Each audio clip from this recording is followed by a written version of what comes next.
Director of IFS at 35, Services Director of Microsoft at 36, General Manager of MIT and COO at 37. And then I just walked away from it all.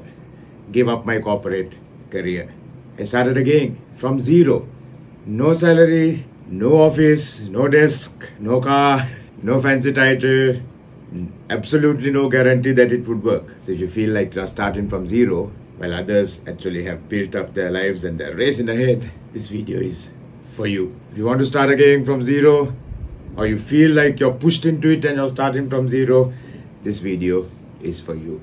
Welcome to my channel, Learning with Sanjeev. I'm so happy and grateful that you're here with me once again. We're going to be talking about some really important stuff. So keep it quiet, okay? So, at the age of 36, I had everything that most people dream of. I was Consulting Services Director of IFS. IFS is a multinational company overlooking whole of South Asia. Great, right? Then I got bored with that job. Got a new job at Microsoft, heading the services division for Sri Lanka. Yeah. Great job, Microsoft. Heading the services division of Sri Lanka. 36. Yeah. Got bored with that job. Joined MIT. Yeah. As the GM of the Telco division. That was great. But then the company decided to close the division down. Offered me some other jobs. Didn't want to lose me. I stayed a while. But I kept feeling there's something else in life. There's something else I need to do. It's not really what I want to be doing. So left it all. Titles were impressive. Salary was really great. Yeah. A lot of perks. Vehicle. All of that. Yeah. I felt I needed something more. Needed to do something more with my life.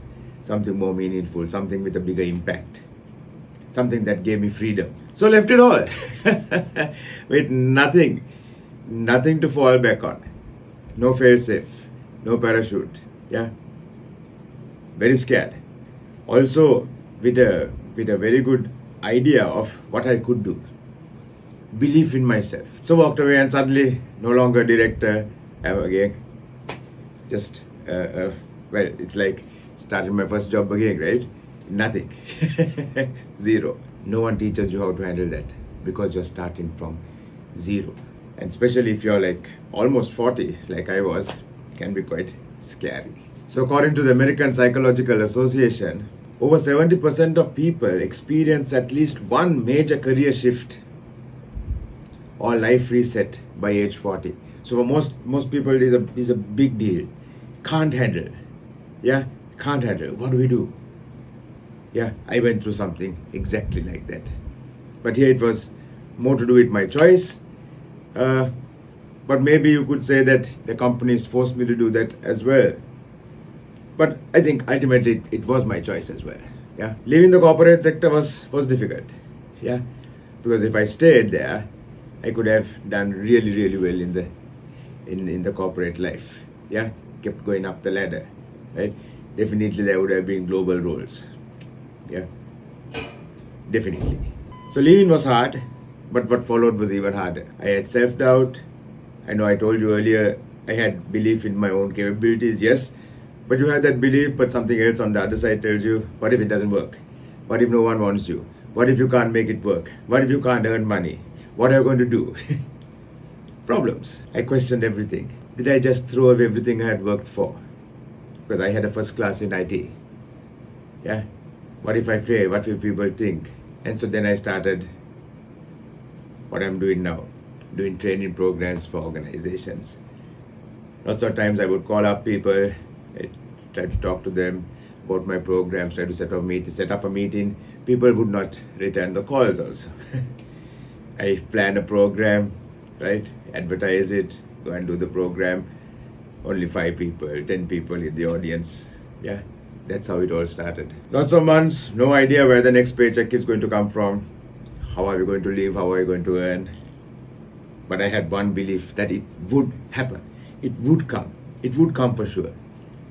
Right? It would come for sure. I never had a doubt that the money would come. And we started this in 2008. Up to now, 2025, we have been fine. Even through all the COVID years, we have been fine. Yeah. But with all of that, sometimes this doubt still comes back in and says, what if you had stayed? Yeah. Sometimes I might see a friend of mine, one of my colleagues, previous colleagues. Yeah. When I was a manager, this guy was still an executive, but now the guy is, board level director of a large company. And then you think, okay, did I make the right decision? What if I stayed? What if I stayed? Yeah, you're behind, others are doing better. So comparison kills confidence, right? Comparison kills confidence. Because you look at it, if you compare yourself to others, there are always others who are going to be doing better. Always, for sure, right? Yeah. And when you compare yourself to others, there will always be others who are doing worse than you. So your race should not be with someone else. Your race should be you versus you.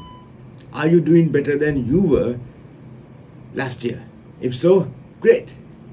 Keep moving forward. So according to the LinkedIn Workforce Confidence Index, which they did in 2023, they found that nearly 60% of professionals say they feel behind in life compared to their peers. 60%. That's because of all the comparison happening. Yeah. Comparison is a good thing. You look at someone else and think, that's great. I feel really happy for that guy. Yeah, I can do that too. Yeah. Compare with others and get inspired by what they're doing and then move ahead. But you compare with others and think, what am I doing? Let's run our own race. You run your own race, I run my own race. Yeah. So why do we stay stuck? Yeah.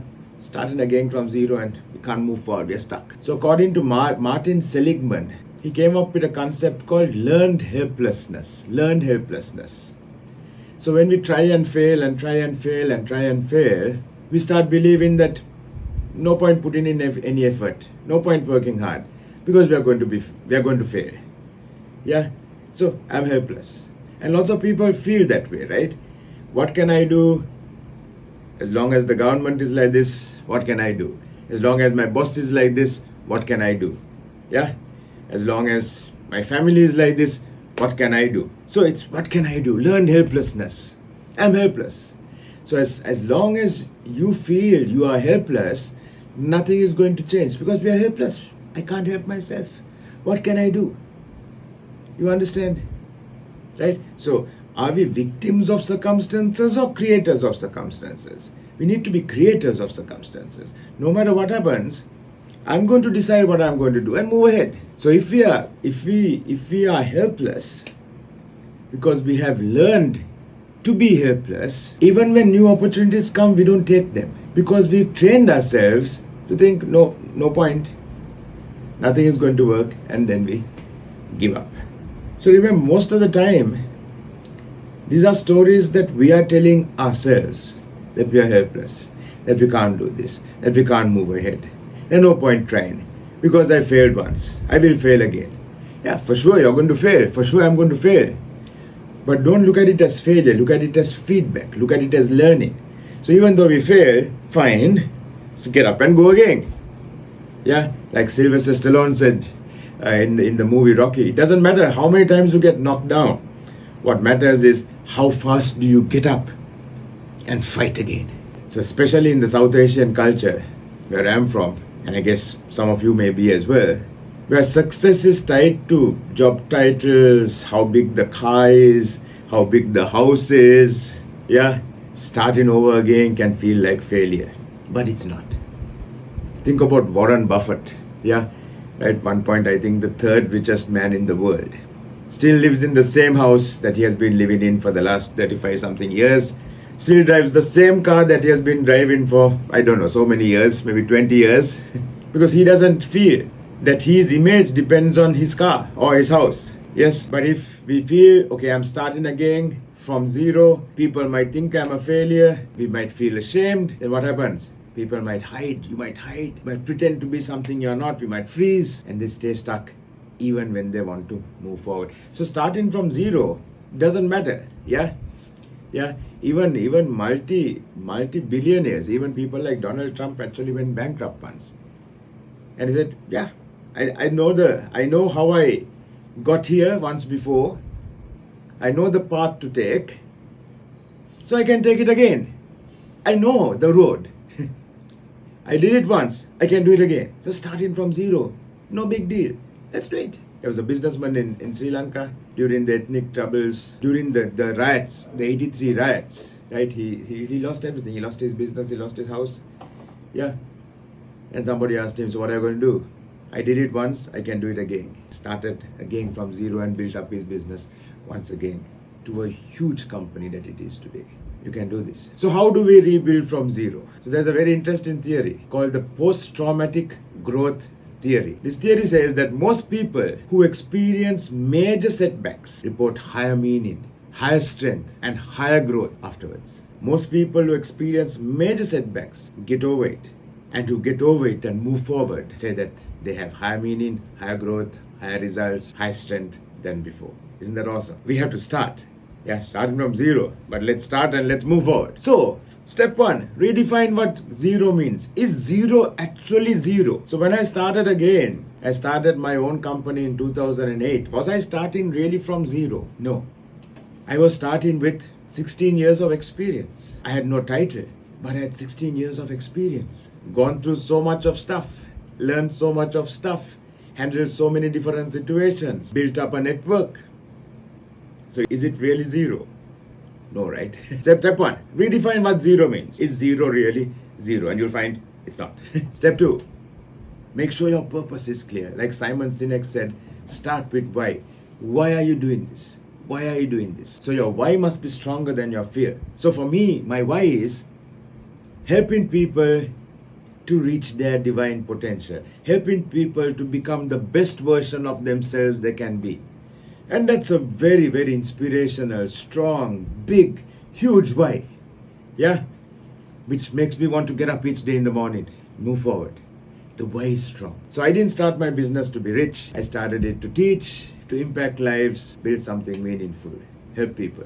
And that has kept me going even through the hard months. So for many of the beginning years, I did lecturing at different universities. I started doing my choirs. I started teaching teens, right? Helping them change their personality through music. And I look back and I see how many people's lives I have actually touched. That's awesome, right? Very, very shy girls, yeah, who wouldn't even smile, ended up taking up leadership roles, maybe becoming prefects of the school. Fantastic. Doing really well in life. When I look back and think I had some role to play there, I helped in some way. That's awesome. That's awesome. That's my why. What's your why? Step 3, create a simple win every day. So each day, do something, move forward, even a little bit. Like Darren Hardy said, yeah, the compound effect. We keep moving forward, suddenly things are going to be, wow, spiraling out. So one small act of progress builds belief. I can do this. And keep a journal. Write down all the good things that happen. You'll be amazed. Because lots of times we forget the good things.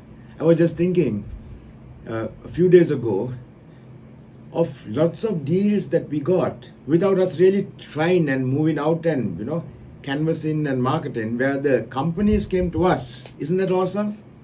Lots of things for me to be grateful for. Create a simple win every day. Do your proposals, make your calls, keep moving forward. Momentum is more important than perfection. As we keep moving forward, we'll make mistakes, that's fine, but keep moving forward. Yes, step 4, get people to support you. Not financially, but create a, what shall we call it? Maybe a circle of belief. Surround yourself with people who are going to, cheer you on, encourage you, right? Don't, associate with the naysayers. The naysayers are, you can't do this, Sanjeev. Oh, what a shame you gave up your corporate job. Yeah, it's going to be so difficult. Keep those people aside. Go with the people who say, Sanjeev, you can do this. Find at least 2, 3, 4 people who are going to encourage you, because you need that encouragement. So in your hardest moments, their belief in you can actually keep you strong. Yes. Step 5, own your story. It's your story. I'm owning my story. It's my story. Did I make wrong choices? Well, it depends on how I define right and wrong. It's the label that I put on it. But it was my choices. I can be proud of that. So it's my story. So when I actually started from zero, it wasn't really from zero, because it had 16 years of hard experience in there. I've done many things in that 16 years that most people may not even do at any point of their life, right? Isn't it awesome? So my story isn't perfect. It's not over, it's still going on, but it's mine. Every piece of it, even the fear, even the doubt, even the starting over, has actually made me who I am now. It's great. It's great. So today, my company and I, we have helped more than 21,000 people across 24 countries. And that's awesome, right? Isn't that awesome? What do you think? Yes? Give me a comment. Is that awesome? Yeah? I think so. I think it's great. And everything I feared I lost actually became the fuel for what I built. If I didn't leave the corporate sector, could I have influenced so many people? Probably not. Because I wouldn't have had the time to do everything else that I actually did. I wouldn't have had the time to build up these choirs, to take these kids overseas for competitions, to help them change the beliefs they have about themselves, to help them succeed in life. I wouldn't have been able to. I wouldn't have had the time. So I would have been in the corporate, yes. I would have, been very successful for sure, but it was a different path. Would I have touched so many people? Probably not. So was that my purpose? Is this my real purpose? Yeah, is this what I was put on this planet for? Maybe. So if you feel behind, if you're starting from zero, don't worry. Remember, you are not broken. You are being rebuilt. You are rebuilding yourself, maybe into something even better than you ever were. Right? Maybe this is your true purpose. Maybe this is the reason you were put on this planet. Maybe finally you're getting the opportunity to live your true purpose. So if you're starting from zero, don't worry. Look at it as a blessing. Yeah? You're getting an opportunity to start again. The greatest chapters of your life when you look back won't be where everything went right. The greatest pride you will have would be when you look back and you say, I got knocked down, but I got up. I got up again. I moved forward. So remember, you're not starting from zero. You're starting from experience. You're starting from wisdom. You're starting with a lot of hard knocks, which has made you stronger. You're starting with a network. You know people. If you've been around like I had for 16 years in the corporate sector, you know people. So if you're starting from zero right now, like I was some years ago, put a comment in there. Yes, I'm rebuilding my life. Yes, I'm rebuilding and I'm happy. I'm rebuilding and I'm happy. Let's make it happen, guys. Let's move forward together. And tell me, what's your next chapter going to be about? So thanks a lot for joining me for this video. I hope it helped you. Especially if you're starting from zero, how do you move forward? I hope it encouraged you and inspired you. Yeah, do reach out if you want to talk to me. If you feel I can help you in some way. It's been really great having you with me for this video. Thanks for watching. I'm Sanjeev. Have an awesome day, okay? Keep in touch.